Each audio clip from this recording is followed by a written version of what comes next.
warahmatullahi wabarakatuh. Waalaikumsalam warahmatullahi wabarakatuh. Selamat pagi semuanya. Pagi. Udah sarapan apa belum? Belum. Nanti kita sarapan sama-sama ya. Ibu traktir. Oke. Ajar. Sebelum kita mulai pembelajaran kita pada pagi hari ini, terlebih dahulu marilah kita berdoa bersama-sama. Silakan untuk salah satunya pimpin doa dulu. Siapa boleh berdoa? Bismillahirrahmanirrahim. Allahumma inna nas'aluka an tusalliya wa tusallima ala sayyidina Muhammad wa ala sairil anbiya'i wal mursalin wa ala alihim wa sahbihim ajma'in wa antu amirana datal watani wa nahdatal banadiri furuhima ila yaumiddin wa ansurana wa taftah alaina wa tarzuqana wa tahfazana wa taghfir lana wa jami'il muslimin ya Allah ya hayyu ya qayyum la ilaha illa anta.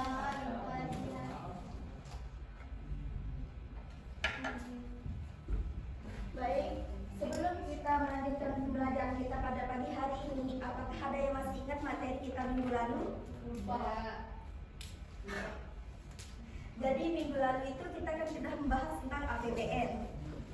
Ya. Kali di sini kita akan membahas tentang pasar modal. Sebelum kita melanjutkan pembelajaran kita pada pagi hari ini, kita akan membahas apa sih tujuan pembelajaran kita pada pagi hari ini. Yang pertama, supaya kita sudah mengetahui apa sih pengertian dari pasar uang, pasar modal, macam-macam dari pasar uang, dari pasar uang dan pasar modal, apa sih fungsi dari pasar uang, pasar modal, dan tujuannya. Oke. Di sini yang pertama kita akan membahas tentang pasar dan bursa. Jadi apa sih yang dimaksud dengan pasar? Ada yang tahu pasar? Tahu. Coba. Tempat terjadinya transaksi jual beli.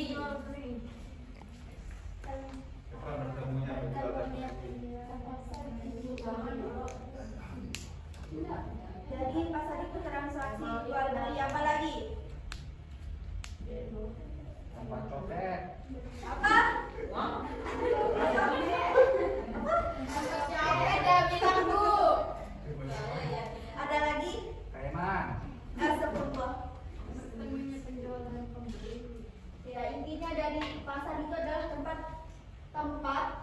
pertemuan antara para penjual dan pembeli untuk mengadakan transaksi jual beli baik secara langsung maupun tidak langsung. Jadi dalam dunia bisnis, jadi pasar ini juga sering disebut dengan bursa. Bursa ini saling berkaitan dengan pasar. Jadi bursa adalah tempat pertemuan para pengusaha untuk melakukan negosiasi yang berhubungan dengan dunia bisnis yang diakhiri dengan transaksi jual beli ya. Paham? Lanjut.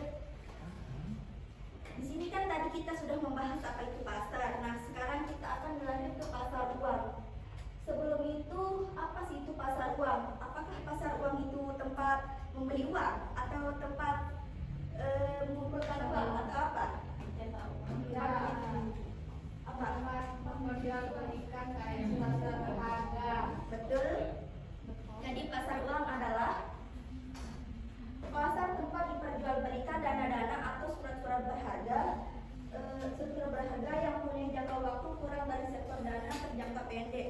Jadi pasar uang ini adalah tempat diperjualbelikan dana-dana dan surat berharga dalam waktu yang cukup pendek ya.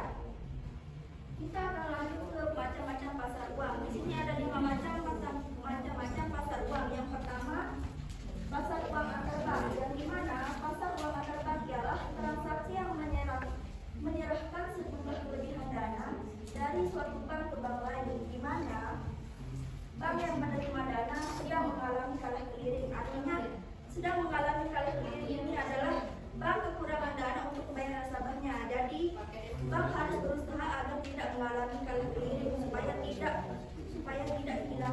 pemberdayaan dari nasabah tersebut. Contoh sederhananya, misalkan kita punya dua bank. Di sini ada contoh Bank A dan Bank B. Bank A ini memiliki kelebihan dana tunai yang cukup banyak karena banyaknya nasabah yang ingin menabung. Sedangkan Bank B ini mengalami kekurangan dana tunai karena banyak nasabah yang ingin menarik uangnya. Untuk mengatasi kekurangan dana tunai ini, Bank B dapat meminjamkan dana dari Bank A melalui PUAB, pasar uang antar modal ini. Bank A akan memberikan pinjaman tersebut dengan kesepakatan jangka waktu dan suku bunga tertentu. Dengan demikian, Bank B dapat memenuhi kebutuhan kenaikan dari nasabahnya. Sementara Bank A akan mendapatkan pendapatan dari suku bunga tersebut. Yang kedua, di sini ada sertifikasi Bank Indonesia atau SBI adalah sejenis surat berharga yang dikeluarkan oleh Bank Indonesia selaku bank netral dan dimaksudkan untuk dibeli oleh bank umum dengan nilai nominal yang cukup besar. Bayangkan nih, bayangkan Gina meminjamkan uang pada temannya.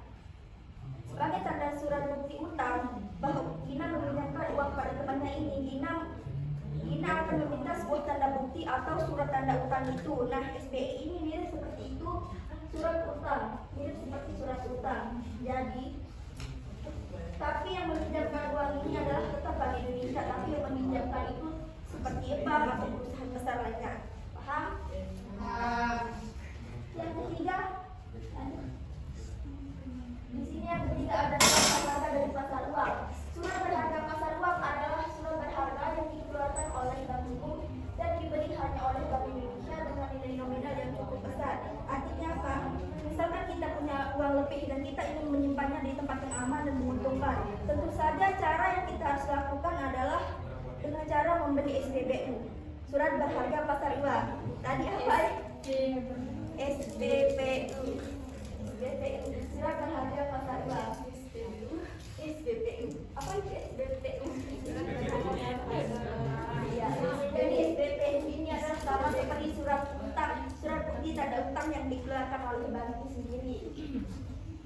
Yang keempat, di sini ada sertifikasi deposito, merupakan semacam surat berharga yang dikeluarkan oleh bank dalam nilai nominal tertentu sebagai surat atas untuk pasti pemegang sertifikasi deposito akan diberikan bunga sesuai dengan bunga deposit yang dapat diambil setelah jatuh tempo atau pada saat jatuh.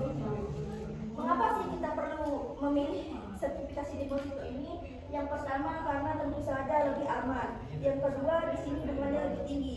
Biasanya bunga yang ditawarkan untuk sertifikasi deposito ini lebih tinggi dibandingkan dengan tabungan biasa. Dan yang ketiga itu dapat diperjualbelikan. Sertifikasi deposito ini dapat diperjualbelikan kepada orang lain sebelum jatuh tempo, meskipun nilainya berubah-ubah, tapi tergantung dari kondisi pasar tersebut. Dan yang kelima di sini pasar valuta asing, yang dimana pasar valuta asing adalah tempat seseorang dapat membeli atau menjual mata uang asing dan menukarnya dengan mata uang rupiah. Pasar valuta asing ini juga sering disingkat dengan PALAS, artinya tempat di mana mata uang diperjualbelikan di seluruh dunia dan diperdagangkan.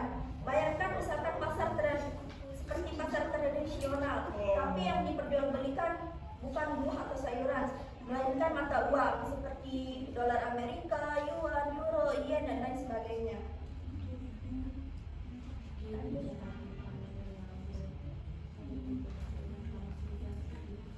Di sini ada fungsi pasar uang, di mana fungsi pasar uang adalah mempermudah mengalirnya arus dana jangka pendek dari pihak yang berlebihan dana ke pihak yang memerlukan dana. Artinya di sini pihak yang berlebihan itu mengacu pada individu, perusahaan atau lembaga keuangan yang memiliki dana lebih dari yang dibutuhkan untuk kegiatan kita sehari-hari. Sedangkan yang dimaksud dengan memerlukan dana ini adalah dari sisi lain pihak yang membutuhkan dana untuk membiayai kegiatan operasional dalam jangka waktu pendek seperti membayar gaji karyawan, pemberian bahan baku, atau memenuhi kewajiban keuangan lainnya. Nah, di sini ada salah satu contoh dari pasar uang itu sendiri, yang dimana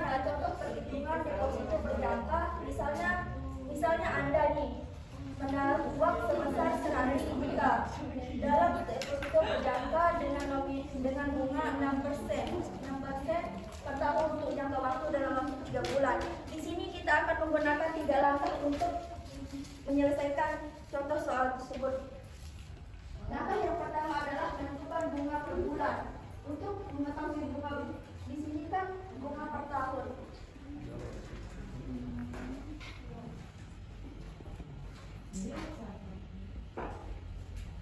Di sini sudah diketahui bunga per tahunnya sebanyak berapa persen itu? Sebanyak 6% ya. 6%.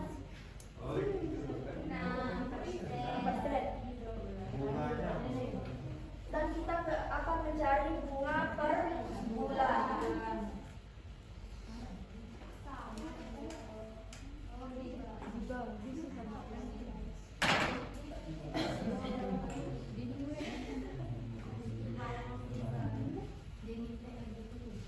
Jadi bunga per tahun ini, jadi 6% ini kita bagi dengan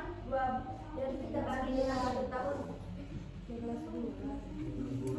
tahun kita ya 13 bulan. Jadi hasilnya sebesar 0,5%. Sedangkan yang kedua adalah kita akan menghitung bunga yang diperoleh dalam waktu 3 bulan. Bunganya di sini kan sudah kita ketahui modal awalnya sebanyak 100 juta.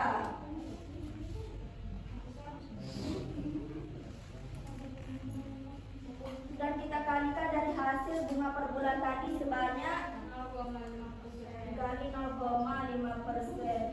Dikalikan di sini kita akan cari dalam waktu 3 bulan. Jadi kita kalikan dengan 3 bulan. Jadi totalnya adalah 1.500.000. Nah, langkah yang ketiga yang akan kita hitung adalah total dana yang diterima selama 3 bulan. Dan tadi sudah diketahui modal awalnya sebesar. Jadi untuk mengetahui keuntungannya di sini kita akan menghitung modal awal ditambah dengan bunga. Jadi modal awalnya berapa tadi? 100 juta. Awal ditambah bunga. Total modal awalnya 100 juta. Ditambah bunganya berapa? 1.500. Hasilnya adalah 101.500.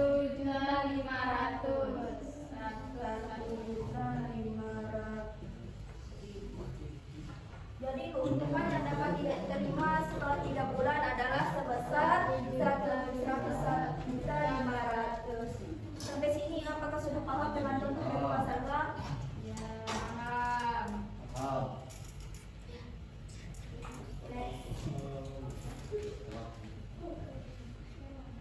Nah, di sini kita akan lanjut ke inti dari materi kita, yaitu pasar modal. Tadi kan sudah kita bahas apa itu pasar. Nah, sekarang apa sih itu modal dalam modal? Itu modal.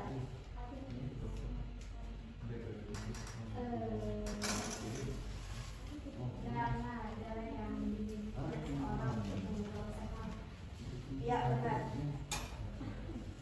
Jadi modal adalah fondasi dari setiap usaha. Bayangkan jika kita ingin membangun rumah, tentu saja yang kita butuhkan adalah bahan bangunan, alat-alat, dan tentu saja kita membutuhkan uang untuk membelinya. Nah, sama halnya dengan bisnis, modal adalah bahan bangunan yang dibutuhkan untuk membangun dan menjalankan bisnis tersebut. Pasar modal adalah tempat pertemuan pihak yang menawarkan dan pihak yang memerlukan dana dalam jangka waktu panjang. Yang dimana pasar modal adalah tempat di mana perusahaan atau investor bertemu untuk melakukan transaksi jual beli dalam jangka waktu panjang. Pasar modal ini berperan penting dalam mendorong pertumbuhan ekonomi dan memberikan kesempatan bagi masyarakat untuk berinvestasi ya. Nah, kemudian selanjutnya di sini pembeli di pasar modal yaitu perusahaan asuransi dan yayasan dana pensiun yang dana tabungan dan perusahaan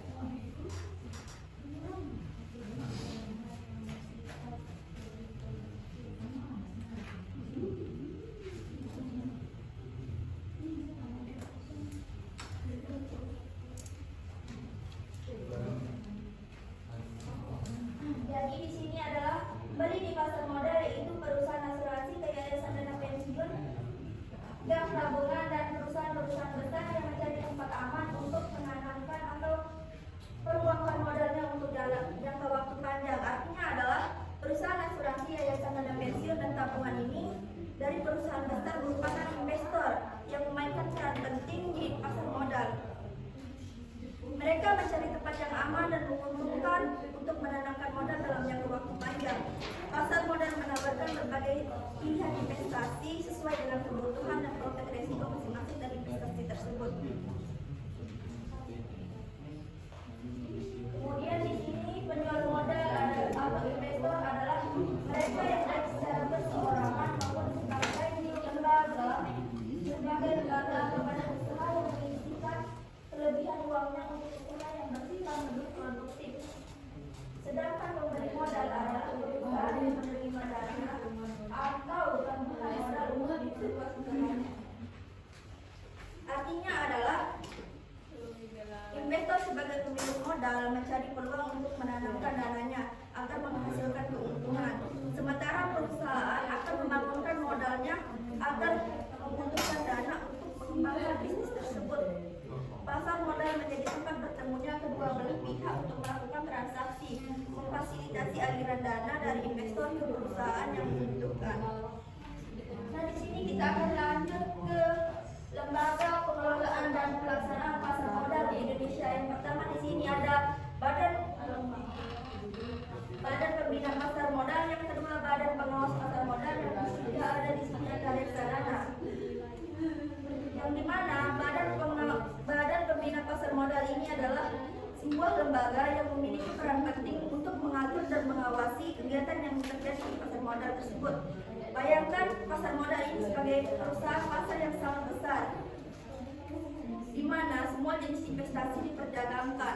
Nah, Badan Pembina Modal ini sama seperti polisi lalu lintas yang mengatur agar semua transaksi itu berjalan dengan lancar dan tidak merugikan siapapun. Jadi Badan Pengawas Pasar Modal, Badan Pengawas Pembina Pasar Modal dan Badan Pengawas Pasar Modal ini saling berkaitan. Yang dimana Badan Pengawas Pasar Modal di sini adalah lembaga pemerintah yang bertugas untuk mengatur dan mengawasi kegiatan yang terjadi di pasar modal Indonesia. Pasar modal ini sama seperti pasar yang sangat besar, di mana semua jenis investasi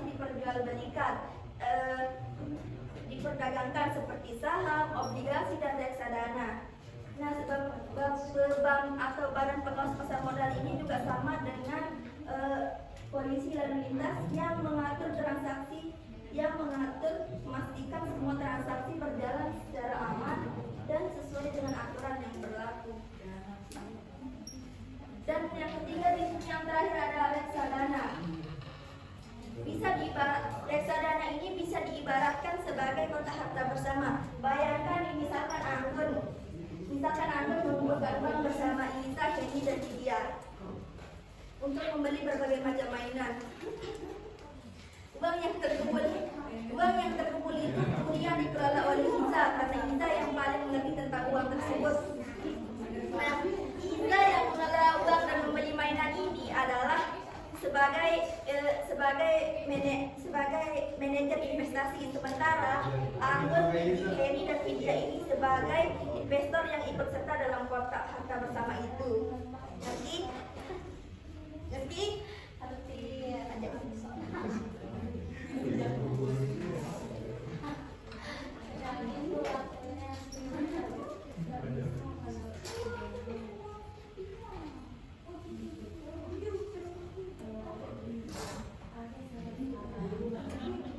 Nah, di sini kita akan lanjut ke apa sih manfaat kita mempelajari pasar modal ini. Yang pertama, dana modal akan berkembang secara mantap mengikuti perkembangan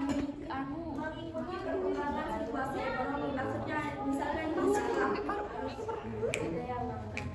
harga saham di bursa efek bisa naik turun sesuai dengan mengikuti kinerja perusahaan atau kondisi ekonomi secara keseluruhan.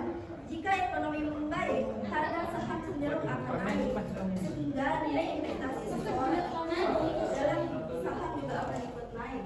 Yang kedua, kewirausahaan akan semakin berkembang secara mantap sejalan dengan berkembang dana modalnya yang diputarkan di dalam usahanya. Artinya apa? Artinya adalah semakin banyak uang yang dimiliki atau digunakan dalam menjalankan bisnis, maka bisnis tersebut juga akan semakin besar dan semakin berkembang.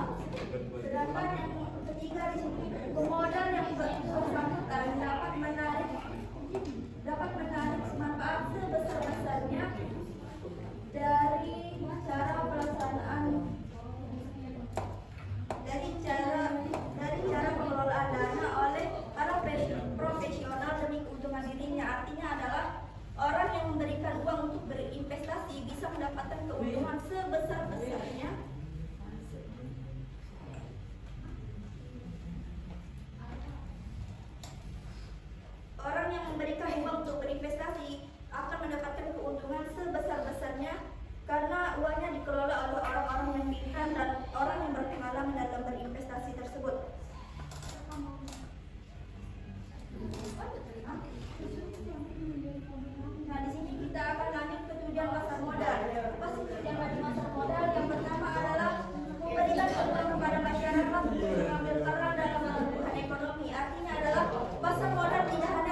lainnya bagi perusahaan besar atau lembaga keuangan untuk mencari dana.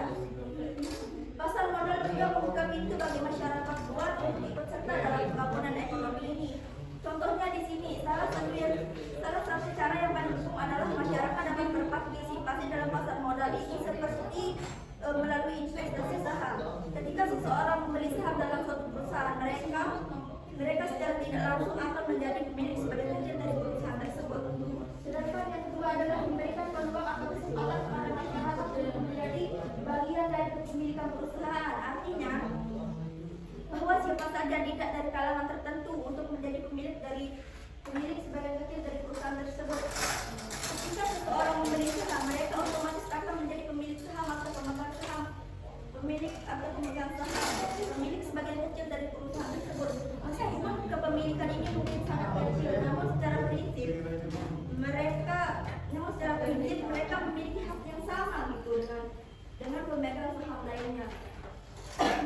Yang ketiga di sini memberikan peluang kepada pelaku bisnis untuk memperoleh sumber modal dalam rangka waktu melakukan ekspansi. Artinya adalah pasar modal ini menjadi wadah bagi perusahaan untuk mendapatkan dana yang dibutuhkan untuk pengembangan bisnisnya.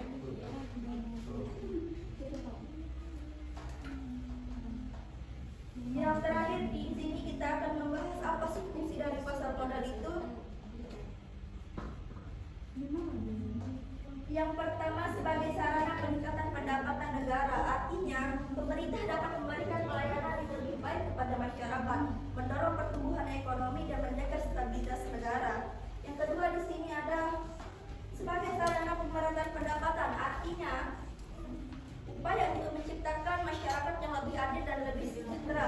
Dengan pemerataan pendapatan, semua orang memiliki kesempatan yang lebih baik untuk mencapai kualitas hidup yang lebih baik. Yang ketiga di sini sebagai sarana peningkatan pendapatan negara, maksudnya adalah ini adalah salah satu cara atau metode yang dilakukan pemerintah untuk mengumpulkan lebih banyak uang.